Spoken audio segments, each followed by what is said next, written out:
राधे राधे गुरुजी। जी।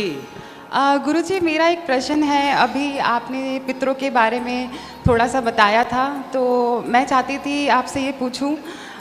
पता नहीं ये क्वेश्चन सही है पूछना या नहीं, बट दुर्भाग्यवश अभी मेरे कुछ ही महीने मेरे पिताजी की मृत्यु हो गई थी, और मैं उनसे बहुत ही अटैच थी, और उनको किडनी की परेशानी थी, जिसमें मेरी मम्मी ने उनको एक किडनी दान की थी 10 साल पहले। और बहुत मेहनत के बाद भी हम उन्हें बचा नहीं पाए, और मैं अक्सर अपने हस्बैंड से पूछती हूँ कि वो कहाँ होंगे, अभी कैसे होंगे, क्या वो फिर अभी भी दर्द में होंगे या ऐसे। तो मैं जानना चाहती हूँ कि मतलब होता क्या है, वो कहाँ गए होंगे, क्या वो सच में हमें देख पाते हैं, या मैं आगे शायद नहीं बोल पाऊँगी ज़्यादा। तो मैं ये पूछना चाहती थी कि वो अभी कहाँ पे होंगे। जब व्यक्ति की मृत्यु होती है तो यमदूत उसे लेकर जाते हैं, और ले जाके हमारी सबसे पहले पेशी होती है। जैसे पुलिस किसी को पकड़ती है ना, तो सबसे पहले उसे जज के आगे पेश करती है। उसी तरह जब यहाँ से जीवात्मा जाता है तो सबसे पहले उसे यमदूत पकड़कर यमराज के पास ले जाते हैं। यमराज उसका हिसाब करते हैं कि तुमने कितना पाप किया है, कितना पुण्य किया है। यदि उन्होंने पुण्य किया है तो उनकी सद्गति हो जाती है उनके पुण्यों के बल पर, और यदि पाप होता है तो उन्हें नरक की यातनाओं में भेज दिया जाता है। परंतु अब माना कि किसी को पास होने के लिए 33 नंबर चाहिए, परंतु नंबर आए हैं 30, तो कितने नंबर कम हैं? 3।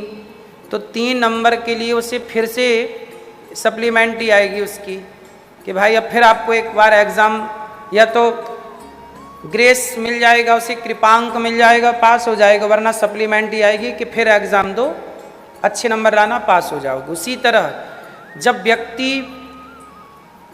ना पाप ज़्यादा होते हैं उसके, ना पुण्य, तब उसे यमराज जी कहते हैं कि आपको हम पितृलोक में भेजते हैं। आपके बेटा बेटी जब कोई भी पुण्य काम करेंगे आपके नाम से, तो वह आपके पुण्य में ऐड हो जाएगा, प्लस हो जाएगा, फिर उस पुण्य से आपकी सद्गति हो जाएगी। तो जो व्यक्ति, हम लोग अपने माता पिता के नाम से, दादा दादी के नाम से कोई भी धरती पे पुण्य का काम करते हैं, तो वह पुण्य उनके पुण्य में जाके प्लस हो जाता है और उनकी वहाँ पे सद्गति होती है। और जब उनकी वहाँ सद्गति हो जाती है तो पितरों के आशीर्वाद से हमारा यश, कीर्ति, धन धान्य बढ़ता है। कई बार तो वंश की वृद्धि तक रुक जाती है पितृदोष की गलती से, अर्थात हम लोग कुछ नहीं करते उनके नाम से तो वो नाराज हो जाते हैं। इसलिए कहते हैं हर पुत्र को, हर बेटे को अपने पिता का श्राद्ध करना चाहिए, तर्पण करना चाहिए, उनके नाम से जो बन सके करो। आपके बेटे को भी ये संस्कार देना, आपके बेटे को भी यही परंपरा सनातन की रही है। अब आजकल यहाँ 4-4 पीढ़ी तक कोई कुछ कर ही नहीं रहा माँ बाप के नाम से, तो पितृदोष से परेशान रहते हैं। तो आपके पिता की सद्गति के लिए अब उनके बारे में सोचिए मत, उनके लिए कुछ ना चाहें तो कोई दान पुण्य करके उनकी सद्गति की कामना करिए। बाकी उनकी यादों में अब खोए ना रहिए। जो आपके पास वर्तमान में आपके पति हैं, बच्चे हैं, अब उनमें आप खुश रहिए। धन्यवाद गुरुजी।